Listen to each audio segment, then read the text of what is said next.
حضور نے فرمایا اس دن جب کوئی سایہ نہیں ہوگا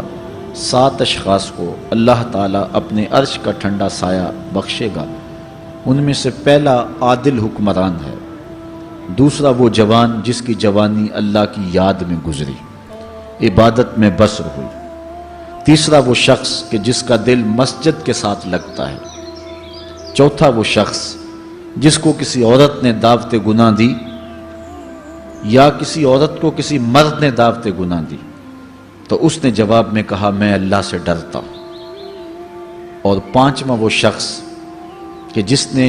مخفی انداز سے صدقہ کیا کہ جو دائیں ہاتھ نے خرچ کیا بائیں کو اس کی خبر نہ ہوئی، اور چھٹا وہ شخص کہ جو دو لوگ اللہ کے لیے پیار کرتے ہیں اور اللہ کے لیے آپس میں جدا ہوتے ہیں، اور ساتواں شخص کہ جس نے تنہائی میں بیٹھ کے اللہ کا ذکر کیا اور اس کی آنکھوں سے آنسو بہہ نکلے۔ تو یہ 7 اشخاص قیامت کے دن عرش الہی کے گھنے سائے تلے ہوں گے، اور انہیں حوض کوثر کا جام دیا جائے گا، اور جسے حوض کوثر کا جام عطا کر دیا جائے گا 50,000 سالوں پر مشتمل اس ایک دن میں اس کو دوبارہ پیاس نہیں لگے گی۔ تو وہ دن انتہائی سخت دن ہے، اللہ تعالیٰ اس کی سختیوں سے ہمیں محفوظ فرمائے۔